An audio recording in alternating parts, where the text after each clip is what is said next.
So what we're going to look at here today, a very important topic, we're talking about Jacksonian democracy, which is both a time period, referring to the presidency of Andrew Jackson and some of his successors, but it's also a concept. Okay, Jacksonian democracy refers to a period of time in American history in which we saw an increased level of democracy. More people had the right to vote. And as a result of that right, we see major changes to our government and to our elected officials that are reflected by the newfound freedom to vote by people in the population who previously didn't have it. So we'll be talking about both the concept as well as the presidency of Andrew Jackson, who is one of the most important and influential presidents in American history. In addition to being, in my opinion, the worst. So we'll be talking about that as well. All right. So, first thing to talk about, if we're talking about Jacksonian democracy, we're talking about an expansion of democracy. Okay, you guys know, we talked about a few weeks ago, when the Constitution was first written, the right to vote was severely limited. All right? For the most part, the only people who could vote in this country were white men who owned a significant amount of property, which meant they were fairly wealthy, well off. All right? Women could not vote. Racial minorities could not vote. White men who didn't have property couldn't vote. So the right to vote was, like I said, very, very limited. Very limited. All right. Now that began to change starting around the 1830s. Starting in the 1820s and 1830s, we saw the right to vote now be expanded, for the most part, to include all white men. Okay. In most states, by 1830, the property qualification to vote had been dropped. All right, which meant that most white men could now vote. In some states, by law, they even said that there was universal white male suffrage, which on this map over here, you see the orange states. Universal white male suffrage simply means all white men could vote, regardless of any other condition. All right? Now, that may not seem very democratic, but in 1830, that was incredibly democratic that we had expanded the right to vote. Why is this important? Well, because of this increased right to vote, elections are now going to take on a whole new meaning. Okay? And candidates running for office at the national level are going to now have to cater to these new voters, which are mostly common men, if they hope to get elected. And that's going to be something very important in American history, where, of course, today, democracy, we pretty much extend the right to vote to almost everyone. Okay, very few people are denied the right to vote today, although some are. Some people are still denied the right to vote. Felons, for example, are denied the right to vote. But for the most part, we've extended the right to vote to everyone. So, we can kind of learn from this time period how increased democratization can affect elections. All right, so we're going to start off with an election we talked about on Tuesday. I left you on Tuesday and I said, I wanted you to go look at this. So in 1824, we had a presidential election. This was during the era of good feelings, which means everyone who was running for office was, in one way or another, a Democratic Republican. So we had 4 different presidential candidates all running under the same party name. So this was a highly contested election. Now the 2 front runners in the election, the 2 favored candidates, were John Quincy Adams, son of John Adams, Secretary of State under President Monroe, and Andrew Jackson, who was the general who had been the hero of Battle of New Orleans in the War of 1812, and was also responsible for a lot of the wars against the Indians down in Florida. So he was also already a well-known name and pretty popular American. All right. So when the results came back, you can see the election was highly contested, and as I mentioned on Tuesday, Andrew Jackson, look at the chart. Andrew Jackson got more electoral votes than any other candidate. He also got more popular votes than any other candidate. All right, the electoral votes is what we need to look at, because usually the candidate who gets the most electoral votes becomes president, right? We talked about this. That's how the electoral college works. You win based on electoral votes, not popular votes. Although the 2 are connected, because in order to get electoral votes, you got to lose popular votes. So they're not mutually exclusive. But anyways, okay, the other candidates, Henry Clay, okay, and William Crawford, they both lost. Okay? Now, here's the thing. even though Andrew Jackson got more electoral votes than any other candidate, the question is, did he get a majority of all the votes, meaning more than 50%? Well, when we break down the numbers, it turns out that Andrew Jackson, despite getting the most electoral votes, it was such a highly contested election, four-way election, that no one candidate got more than 50% of electoral votes. No one got more than half, which is very unusual because usually in an election, how many candidates really are there? Two, and one's destined to get more than 50%. If you got two people, how can you not, right? But in a four-way race, all of a sudden it becomes a reality. Yeah, that can happen. This is why other candidates are important. All right? So here's the thing. The U.S. Constitution says that in the event that no candidate gets more than half of all the electoral votes, more than 50%, the decision now goes to the House of Representatives. That is still the rule today. That's still the rule. It hardly ever comes up because usually elections are between two people. But in a four-way race, like in 1824, it was a very real possibility. So it goes to the House, and then the House of Representatives is supposed to vote amongst themselves and decide who becomes president. Now, if the House of Representatives was actually to do the will of the people and actually cast their votes based on who the people voted for, Andrew Jackson would have become president. But that's not what happens. Because something's going to happen in the House. And it has to do with one of the candidates, Henry Clay. So let's talk about Henry Clay. Now, automatically, Henry Clay was out of the running. Because Henry Clay finished in 4th place, he was out. He wasn't even in contention anymore. Henry Clay was done. But Henry Clay was Speaker of the House. What is that? The Speaker of the House is the leader of the majority faction in the House, meaning they are the spokesperson for whatever group is the majority in the House of Representatives. So arguably, the Speaker of the House is the most influential person in Congress, in the House. That's a lot of power, right? If the House is deciding who is president, and the Speaker of the House is the most influential person, he or she has a very powerful ability to sway who becomes president. And here's what happens. In the House, Henry Clay manages to motivate his fellow congressmen to vote for John Quincy Adams, which makes John Quincy Adams president. Now, why would Henry Clay do that? Well, shortly after John Quincy Adams becomes president, he appoints Henry Clay Secretary of State. See what we're getting at here? Jackson supporters alleged that a corrupt bargain, write that down, that's the term. That's a very important term. They alleged that a corrupt bargain had been struck between Henry Clay and John Quincy Adams. The corrupt bargain was that John Quincy Adams told Henry Clay, make me president and I'll make you Secretary of State. And haven't we always talked about how Secretary of State is a stepping stone to the presidency? So maybe they made a secret deal. Do we have proof that this deal was made? No, we don't know for a fact. Is it likely? Yeah. Is it illegal? No, nothing illegal about it. Okay, just politics. Now, you can imagine Andrew Jackson was not very happy. In fact, I would say he was enraged. He argued that the election had been stolen from him, that this corrupt bargain was the epitome of political corruption, and that John Quincy Adams was a false president. Which maybe he was, I don't know. But regardless, the law is the law, and John Quincy Adams became president. Okay? So that's how we got John Quincy Adams. Now, Jackson and his supporters are going to spend the next 4 years fuming and angry, and they're going to say, we're going to make a comeback. Okay? Which leads us to the election of 1828. Now, we're not going to talk a whole lot about John Quincy Adams, because his presidency is largely uneventful. There's not a whole lot to go on there. You can read, there's a little bit in your book to read about. He's not a very popular president. He's not very charismatic and lovable, so people don't really, they're not drawn to him. And probably, the truth is, he probably should have never been president. Democratically speaking, the majority of the people in this country did not want him. But he did become the president legally. So in 1828, we get a rematch. In 1828, Jackson is back, and he is mad. All right, he is really, really angry.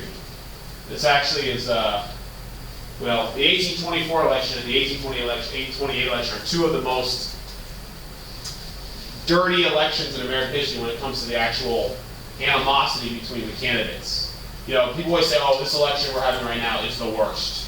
It's the most vicious ever. No. It's not. These elections were much worse. Okay, John Quincy Adams accused Andrew Jackson of being a murderer, fighting duels and killing people, which he did. He fought duels, shot and killed people. Okay? And then Andrew Jackson accused John Quincy Adams of arranging to hire prostitutes for foreign dignitaries. So these are pretty serious allegations. I mean, this was a vicious, vicious election. Anyways, Andrew Jackson's back, okay?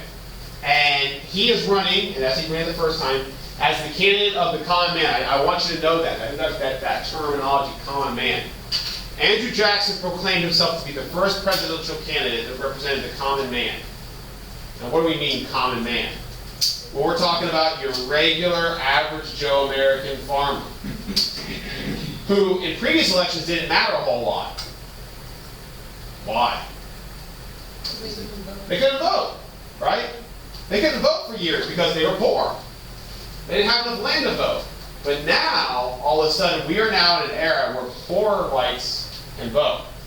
So if you want to win their vote, you've got to cater to them. Now, how do you win over poor, white, uneducated farmers? How do you win them over? You tell them, I'm one of you. And Andrew Jackson says, I'm a common man. I'm a regular guy. I don't have a college education. I'm a farmer from the frontier. He was the first presidential candidate not to come from the East Coast, where all the elites came from.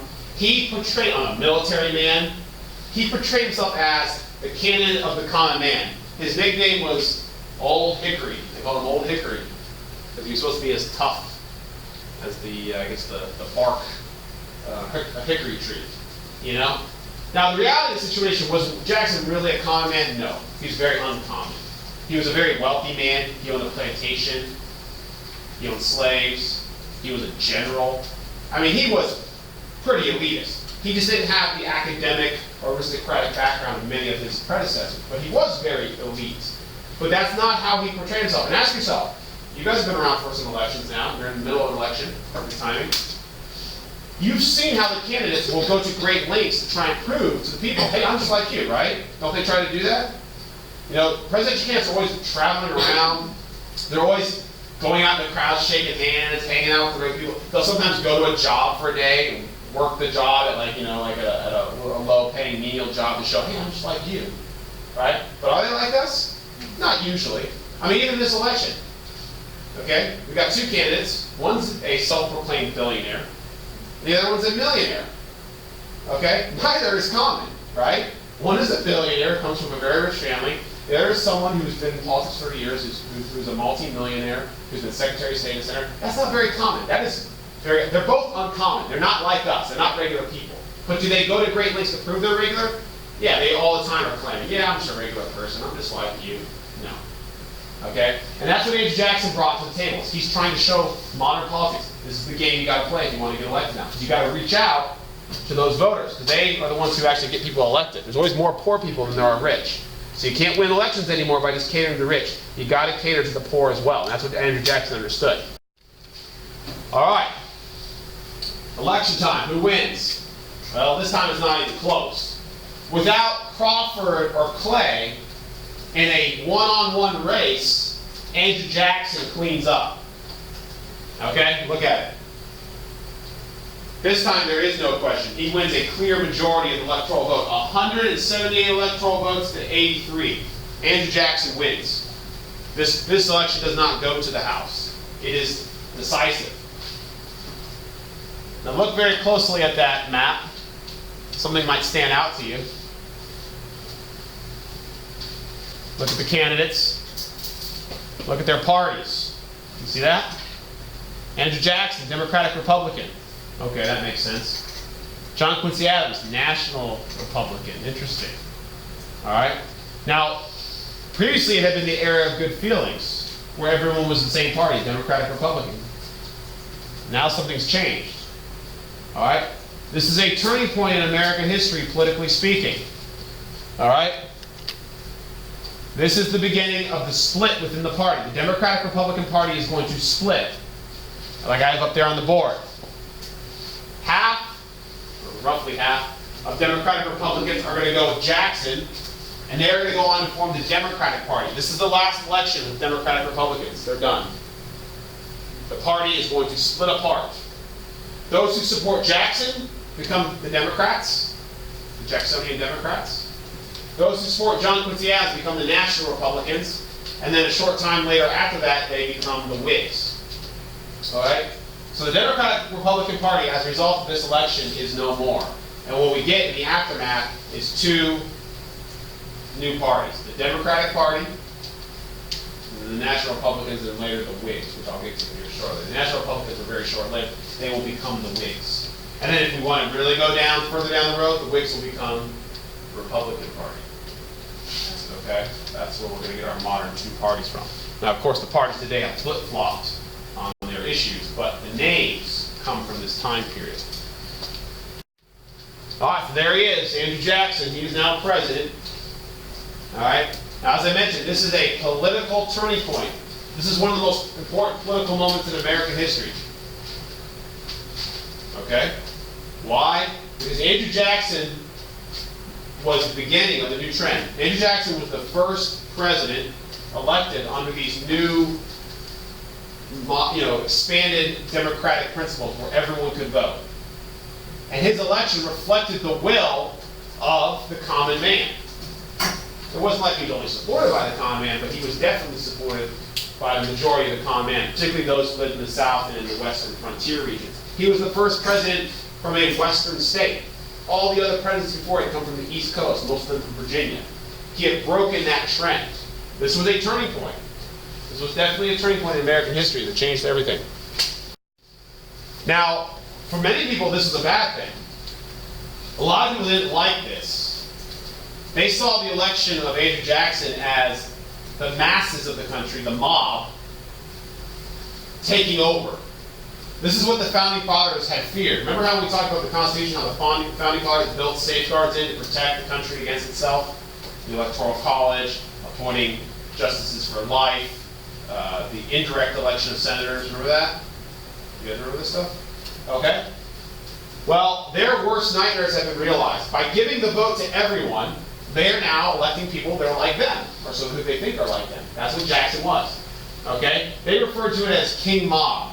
The country being run by the mob, the masses. They didn't like that. Elites didn't like that. And I'll give you a little funny story as an example. When Jackson was inaugurated, the day that Jackson was sworn into office, a mob of Jackson supporters descended upon the White House. That's the White House. Now, these people had supported Jackson because Jackson had promised them that if he got elected, he would give them jobs, cushy jobs, that he was allowed to appoint. So these people, they rushed the White House. Imagine this happening today. This would never happen, right? Security. Back in those days, you could actually walk up to the White House and knock on the door. These people rushed the White House. They bust through the doors. They're there for a party, demanding jobs. Andrew Jackson was so swamped with people that they had to rush him out of the building and get him out of there because it was so out of control. These people were in the White House. They were breaking the china. They were trampling all over the nice carpets and all that. The only way to get him out was they had to go put out a bunch of punch bowls out on the front lawn to get the people to go out and have a drink, and they closed the doors and locked it behind them. That's how crazy it was. All right?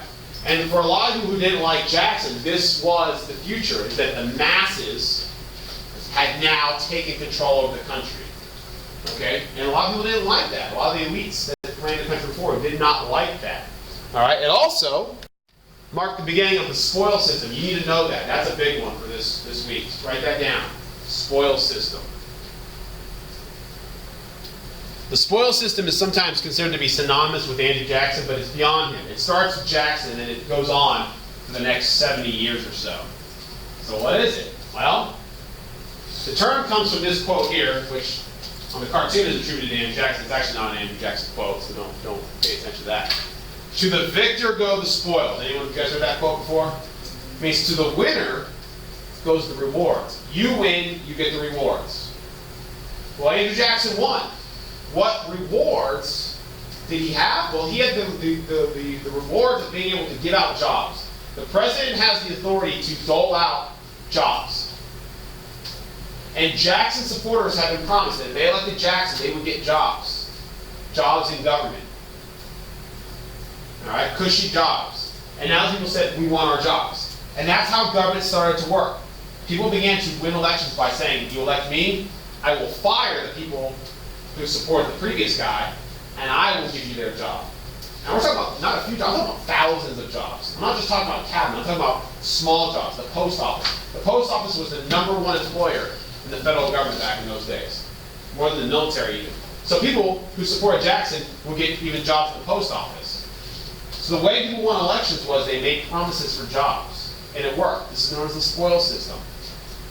And what the problem with the spoil system was, did it lead to the most talented, best qualified people getting jobs? No, it led to the most sycophantic people, the yes men, getting jobs. Whoever said, yes sir, I'll do whatever you want, I'll get you elected. Okay, now I get a job. All right? So this whole process, the spoil system, it starts with Andrew Jackson, and it starts to get out of control, and then eventually something's going to have to be done about it. But I want you to keep that in mind. That's very important, understanding Andrew Jackson is the spoil system. All right, let's talk about the Jackson presidencies. All right, so the Jackson presidency, whether, and I'm going to give you my opinion, but whether you like him or not as a president, Andrew Jackson, there is no doubt, there is no question that Andrew Jackson changed the presidency forever. Andrew Jackson, more than any president before him at this point, expanded the power of the presidency. He gave the presidency more power than anyone before him. Now, how did he do that? He took power. He just did it. He said, watch me. What are you going to do about it? So because of Andrew Jackson, the influence and the prestige and the power of the presidency was greatly expanded. That is without a doubt. We cannot question that. Now the question is, should he have? And was it a good thing? That is debatable. In my opinion, it's not a good thing. Okay? And as I'm going to go through here, okay, you can have your own opinion, but I think Andrew Jackson objectively might have been our worst president of all time. Okay, I'll show you why here in a second. Yes? So you think in the election of 1828, Adams would have been better? I think anyone would have been better. Yeah, that's what I was going to ask. Yeah. Adams wasn't a good president. I think, democratically speaking, John Quincy Adams deserved to lose because he had to obey the will of the people. I'm talking like, which one do you think, like who is a better president? I would say John Quincy Adams probably would have done a better job. Okay. I'll tell you why here in a minute. You don't have to agree with me. That's just my thought. This is my own little take. People always wonder, why do you not like Andrew Jackson? All right. So let's talk about some stuff that happened under Jackson's presidency. All right. So Jackson, wasn't a guy who he didn't like being told no. Remember the video we talked about how Andrew Jackson had fought duels, and he when people got on his bad side, they rarely lived to see another day. That's kind of Andrew Jackson for you. So there's this really interesting story out of the Andrew Jackson presidency that I find fascinating. It's called the Peggy Eaton affair, or sometimes it's called the Petticoat affair. And it's actually in history books, which is amazing. I don't think it's in your history book. I'm not sure. I don't think it's in your book. But the Peggy Eaton affair is pretty fascinating. It has to do actually with the wives of his cabinet members. Okay, it doesn't have to actually do with Jackson or his cabinet members. It has to do with their wives. What do they matter? What do they do? So Andrew Jackson appointed all these people to his cabinet. Okay? And it was not uncommon in those days that the wives of the cabinet members would socialize. They'd have get-togethers, like a little club. Well, one of the cabinet members' wives was this woman named Peggy Eaton. And Peggy Eaton had a very scandalous past. It was alleged that she had committed adultery and cheated on her previous husband for her current husband. Okay? And that was a big story in the gossip circles of Washington, D.C. back in the 1820s and 30s. So all the other cabinet members' wives didn't want to socialize with Miss Eaton. They didn't like her. They thought she was a woman of questionable morality. So this was actually causing a rift in Washington, D.C., and it was affecting Jackson's cabinet. So Jackson steps in, and he orders his cabinet members. He says, you will make your wives hang out with Peggy Eaton. You're not going to keep her out. And his cabinet members refused to comply. Their wives refused to comply. And as a result, almost all of them, almost Jackson's entire cabinet resigned in protest over these demands by Andrew Jackson to force their wives to socialize with another woman's wife. Really, the entire cabinet? Think about that story. That'd be like the entire cabinet of the president resigning over a social issue. This actually happened. And it actually has an impact on history because what happens is Jackson completely cleans house. He wipes out almost his entire cabinet. His own vice president resigns. His vice president was this guy named John C. Calhoun. He resigns and now turns against Jackson. and it's going to work against them. So when we look at history, we look at this as an example of Jackson using his authority and his power and abusing it to achieve whatever he wanted. And it created instability in his cabinet. He had to bring in all new cabinet members. Who did he bring in? He brought in only people who would do his bidding, only yes men. Okay? So this caused a lot of controversy in Washington, D.C., and it caused a lot of people to turn against Jackson. Okay, I call it the Real Housewives of Washington, D.C., because that's what it was like. It's like those television shows, this gossip and this scandal. Now, speaking of which, this is going to be related. One of the issues that Jackson faced had to do with economics, and it actually started before he was president. This is tricky, so bear with me. This is probably the most complicated thing we're going to cover here today. So in 1828, Congress passed a new tariff. You guys remember the tariff? We talked about this the other week. A tariff is a tax on what? Foreign goods. Tax on imports. All right? We've been taxing foreign goods forever. In 1828, we passed a new tariff. This was a much higher tariff. It heavily taxed foreign goods. It taxed foreign goods so highly that Southerners, who didn't like the tariff, which we'll talk about here in a second, they called it the Tariff of Abominations. That's what they nicknamed it. It obviously wasn't officially called that. That would have been unwise. All right? So Southerners called the Tariff of Abominations because they were opposed to it because of its very high rates. Now, you have to understand why the South opposed the tariff. Okay? The tariff benefited the North. The reason being is the North is where we had all of our factories. The factories make our stuff, right? Our factories were in competition with European factories. A high tariff taxing foreign goods would make Americans more likely to buy American-made products because they would be cheaper than the foreign ones that were being taxed. So the tariff was designed to benefit the northern factories and help protect them against foreign competition. Now, Southerners didn't like the tariff because they didn't have any factories, so it didn't benefit them. And worse, it was actually harmful to them because they liked buying European products. European products tended to be better and cheaper than American products when they weren't being taxed. So Southerners argued that the tariff was very one-sided. It only helped the North, but it hurt the South. So this was one of the major issues that divided the country between North and South. By the way, you need to start keeping track of this stuff because we're getting towards the Civil War. The North and South was divided over this economic issue of the tariff. Now, the tariff was so hated by the South that by 1832, one southern state, South Carolina, was floating the idea of nullifying it. John C. Calhoun, that guy right there, that was Andrew Jackson's first vice president, the same vice president that resigned over the Peggy Eaton affair. John C. Calhoun, who was a leader in South Carolina, organized protests, and he wrote in a document called the South Carolina Exposition of Protest that if the federal government did not reduce the tariff, South Carolina would nullify it, which means they would simply ignore federal law. And to make matters worse, if the federal government kept enforcing oppressive laws like the tariff on southern states, some southern states were now threatening, this is the big one, they were threatening secession. You guys know that term, secession? Secession means they were going to leave our country. They were going to secede or separate from the United States. And if they did that, there was a very real possibility of civil war breaking out between the North and South. So over the issue of the tariff, civil war is now threatened. Southern states are threatening to nullify the law. We talked about nullification a long time ago. No, not a long time ago, a few weeks ago. Remember how I said it doesn't matter then, but it's going to matter later? This is later. It matters. Okay? If South Carolina nullifies the tariff, that would be the first time a state ever done that. If they do that, it sets a very dangerous precedent that states can simply disobey federal laws whenever they want.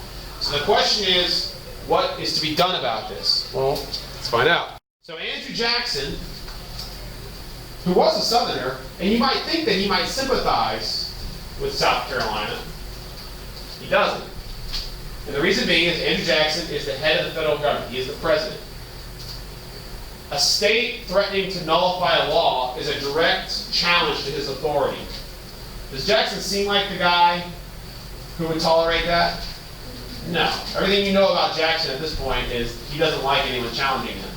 In fact, the way he usually dealt with challenges was he would kill the people challenging him. He'd duel them, shoot them. All right? So in response to South Carolina threatening to nullify the tariff, Andrew Jackson says, if you do this, I will raise an army, march on South Carolina, and I will have you all executed as traitors. So we have a showdown between South Carolina and the federal government. This is now known as the Nullification Crisis. It is one of the most important events that occurred between the North and the South in the lead up to the Civil War. It is oftentimes considered to be one of the major causes of the Civil War. So you absolutely need to know this. This is a big one. This is big. Okay? So the Nullification Crisis, South Carolina threatening to nullify the tariff, Jackson threatening to invade South Carolina. All right? So this was a very tense standoff. Now, ultimately, the crisis will be averted, and the way it is averted is at the last minute, South Carolina agrees to a compromise. Here's the compromise. South Carolina says, all right, we will agree to not nullify the tariff if the government agrees to lower the tariff. Now, Jackson is looking for a way out of this conflict. He doesn't want to have to attack and kill Americans either. So ultimately, an agreement is struck. The tariff will be later lowered. It will be lowered to a slightly lower level, which will allow South Carolina to back down without appearing weak. And that's how the crisis ends. Now, here's the key, though. The crisis ends, nullification crisis is averted, no civil war. But at the same time, South Carolina and other southern states say, we agree to respect the tariff. However, we reserve the right to nullify future laws if we don't like them. Specifically, South Carolina singles out one particular thing that they say they will absolutely nullify.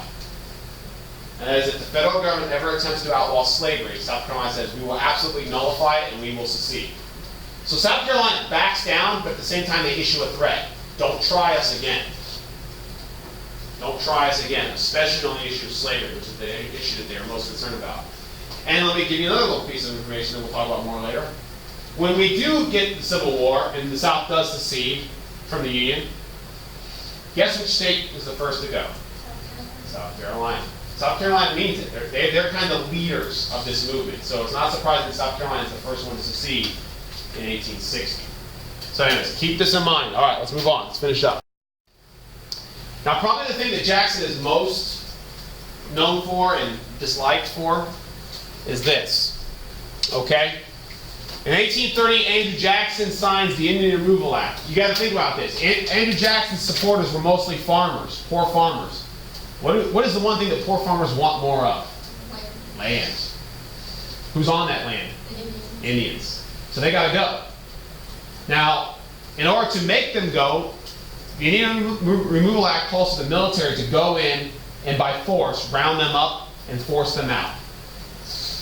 All right, and that's exactly what it does. The Indian Removal Act calls for members of what they call the 5 civilized tribes. They're up there: Choctaw, Chickasaw, Creek, Cherokee, and Seminole, to be relocated into what is now modern-day Oklahoma. Okay, pushed off of their ancestral lands to make room for white settlers. Now, here's the really interesting thing about this. The Indians fight back. They don't fight back with violence. Rather, they fight back with the law. Okay, Indian groups challenge the Indian Removal Act in the courts. And it goes all the way to the Supreme Court. Write this down. In the Supreme Court case, Worcester v. Georgia, the Supreme Court ruled that the Indian Removal Act, aspects of it, forcing the rule of Indians, was unconstitutional. It was unconstitutional to remove the Indians, according to the Supreme Court. Okay? Now, if something's unconstitutional, can you legally do it? No. The Constitution is the highest law of the land. You cannot disobey the Constitution. No one can. Yet, when Andrew Jackson hears about this ruling, that he's not allowed to remove the Indians because of the court, the Worcester v. Georgia, Andrew Jackson simply ignores the ruling and does it anyways. violates the law. He violates the Constitution, which is the highest law of the land. And he actually goes on, he says something. And this quote becomes famous, and it kind of gives you a little insight into Andrew Jackson. Okay? The Supreme Court Chief Justice was this guy named John Marshall, which you might remember from the Marbury v. Madison case. He says, John Marshall has made his decision, now let him enforce it. Meaning, the court can say whatever they want, but how are they going to make me? How are they going to make me not do this? They can't. I'm the president, I command the military, I'm going to do what I want. And that's exactly what he does. So Andrew Jackson violates the Constitution, and he violates the rights of the Indian people by removing them to Oklahoma. And the process by which they are removed is a disaster. In the process of removing the Indians, the U.S. military is forced by gunpoint to force these people on a forced march to Oklahoma across hundreds of miles of rough terrain. And in the process, thousands of Indians die. They die of exposure, starvation, disease, and abuse. Okay, so much so that in hindsight, we now consider this an act of genocide. This was a deliberate act of genocide upon the Native American people. Okay? And today, it's often referred to as the Trail of Tears. The Trail of Tears is a term used to describe the death and destruction caused upon the Native American people as a result of the Indian Removal Act, particularly upon the Cherokee people who were hit hardest by it. Okay? So this is just part of a series of governmental policies that were enacted and that ultimately, killed large numbers of our Native American population. So, very controversial stuff. He violated the Constitution. That's as illegal as it gets. You cannot get more illegal. That's the most illegal thing you can do. He did it. Okay? All right, let's talk about economics. I'll make this real brief. The Bank of the United States was also a target of Andrew Jackson's. Why? His supporters did not like the bank. His supporters believed the bank only supported rich elites in this country. So they demand that Andrew Jackson destroy the Bank of the United States. So that's exactly what he did. In what is now called the Bank War. The Bank War is the war between Andrew Jackson and the Bank of the United States. Andrew Jackson destroyed the bank. He did this by first vetoing its charter that would allow its continued existence. And then when that did not kill off quickly, he did the one thing that was sure the best way to kill a bank. What do banks need the most of to operate? Money. So if you want to kill a bank, the best way to kill a bank is to private money. So what Andrew Jackson did was he took all of the U.S. money that was in the Bank of the United States, he pulled it out, and he put it into little tiny state banks all over the country that are called pet banks. They're called pet banks because they were like his pets. They did his bidding. By depriving the Bank of the United States of money, and by vetoing its charter, he effectively killed the bank off. The bank died. Now here's the thing. When you killed the bank off, that's all well and good, but the bank performed a very important role in our economy. We talked about how the bank regulated currency and things like that, as well as being a treasury. So if you imagine our economy, let's imagine this is like a graph of our economy. The bank was kind of like this central part of our economy that kind of ran aspects of our economy. What Andrew Jackson did was, well, he killed the bank because it was his supporters supported it. But when he killed the bank, he left this gaping hole in our economy. He didn't put anything in place to carry out the role of the bank. He just left it empty. So you have this big gaping hole in our economy. Okay? And there's nothing to replace it, so it caused economic turmoil. I couldn't help but hear your lesson. You Yes. mentioned the Trail of Tears. I did. Which brought to mind what I found on the Trail of Tears. I have it on my desk. What do you have there? It's a rose rock, and it's supposedly formed as a rose. Are you familiar with rose rock? I'm not. Okay, as the Indians were heading west. Why are you laughing? Oh, it was nice to- You too. As the Indians were heading westward, like your teacher just explained to you, and their tears fell and hit the ground, it turned the stone into a rose. Look at You that. see that? Isn't it? You can touch it, but I just want you to get to kind of look back at it. If you look at it like close, you don't see the rose. Do you see the rose? This is rose rock, yeah. And that's where they're found in Oklahoma. You can only find these kinds of rocks in Oklahoma. You can pass it around, look at it. I'll pass it around. I'll bring it back to you. Yeah, no problem. Sure. Okay. Go ahead. I just had to interject. Oh, that's no problem. I'm glad someone was actually inspired. Teachable moment. One person was inspired. Yes, I'm inspired. Thank you. Okay, so the bank goes away. Now, hold on. That's not it. In addition, I gotta finish this quickly. You say, what else did he do economically? Andrew Jackson also enforced other economic policies that had disastrous results. One of these was called the Specie Circular. The Specie Circular was a government policy that required, if you bought land, federal land, you had to pay for it in gold or silver. You couldn't pay for it with cash money. Okay? What this meant was the paper money lost its value because it could no longer be used to buy land. So what we had rapid inflation. So this was another disastrous economic measure. So between the elimination of the Bank of the United States and the Specie Circular, our economy took a major hit. And let me point out something. I'll get to it here in a second. Now, Andrew Jackson's behavior, his critics argued, was not that of a president. I want you to look at this cartoon and memorize it, because you'll probably see it again sometime. You might see it on the AP exam, they love it. Andrew Jackson's behavior was not that of a president. His behavior was more like that of a king. People argue that he abused his power like a king. So what do kings do? They do whatever they want. That's what Andrew Jackson did. He disregarded the law. Look at the picture. King Jackson standing on the Constitution, ripped to shreds. That's what they argue. That's how they argue fame. And let me give you another piece of information. I told you, look over there on the board, because of the election of Andrew Jackson, the party split. Well, the National Republicans, they go on to form a party that is an anti-Jackson party known as the Whigs. You say, why would they call themselves the Whigs? Well, think about that. When we talk about England and we talk about the American Revolution, we talk about how there was a political party in England that was actually opposed to the authority of the king. Weren't they called the Whigs? Well, these Whigs are opposed to the authority of another king, King Jackson. So the Whigs, Andrew Jackson actually gets a whole political party formed initially to go against him. They will continue on beyond that. But yeah, I want you to see that cartoon. All right, last thing. In 1836, we get an election year. Jackson is done. He serves his 2 terms. His vice president, Martin Van Buren, is running. And you can see, Martin Van Buren is a Democrat. And he's being faced by all, for the most part, Whig candidates. The Whigs are the anti-Jackson coalition. All right? Now, ultimately, Martin Van Buren will win, largely upon, Jackson was a fairly popular Democrat, and as his vice president, he carried some of that favor. But here's the thing, and this is the last thing I'll say. No sooner does Martin Van Buren take office in 1837 than a panic hits. Remember we talked about panics the other day? Economic recession hits. Now think about this. Martin Van Buren has only been in office for a few months, and all of a sudden a massive economic recession hits this country. Whose fault do you think that is? Yeah, a lot of people argue that it's because of Jackson's economic policies, his policy of the Specie Circular, the destruction of the bank. But here's the thing, economic policies, when you do something, it's not like cause and effect overnight. It usually takes a while to take effect. So Andrew Jackson does all these things that destroy the economy, but he never gets blamed for them.